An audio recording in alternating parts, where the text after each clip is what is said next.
Hi guys, thank you so much for your sweetness today, being so complimentary of my porch. It was just very uplifting, and I really enjoyed being out there most of the day.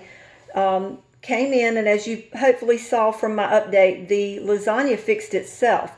Now, you gave me some really great tips, and I may try those, but honestly, after I refrigerated it and it had time to set and some of the moisture absorbed out of it, it turned out to be the perfect consistency for lasagna. All right, so I'm going to share with you a dessert that I'm about to make. And it's a nice substitute for the kind that you would order maybe at a Mexican restaurant if you like fried banana.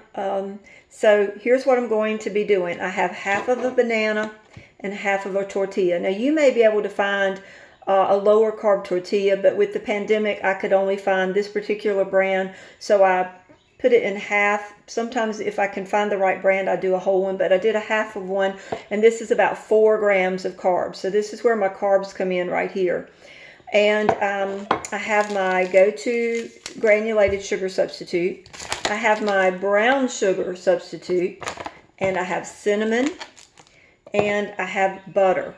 Now what I'm going to do, I made this once before, and I think I learned something from it. The first time I made it, I took my sugars and cinnamon, put them in a plate, and I tried to dredge this tortilla in that.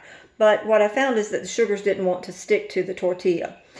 So this time I'm going to put my butter in the pan, get the tortilla warm and a little of that butter absorbed into it, and then I'm going to dredge it in the sugars, and then wrap the banana inside of the tortilla, put it back in the pan of butter, and let it crisp up.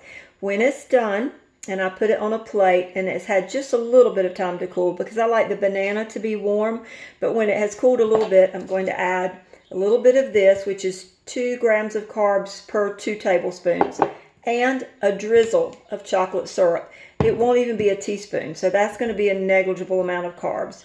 I will post a picture when I'm finished and show you the finished product. I forgot to tell you that I love cherries, the maraschino, so I plan to put a cherry on top when I finish.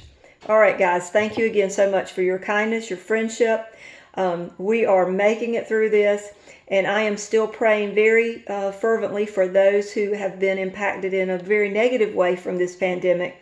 Let's not forget that we can pray lavishly for people. I mean, you can pray lavishly for others. And that's a great thing God has given us. It's the best thing we can do for each other. And I know if I were the one sick and in the hospital or battling this virus, I sure would want people praying fervently, effectively, and lavishly for me.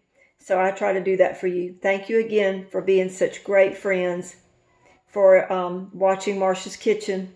And I love you very much. You're my friends, and I'm your friend, so call on me if you need me.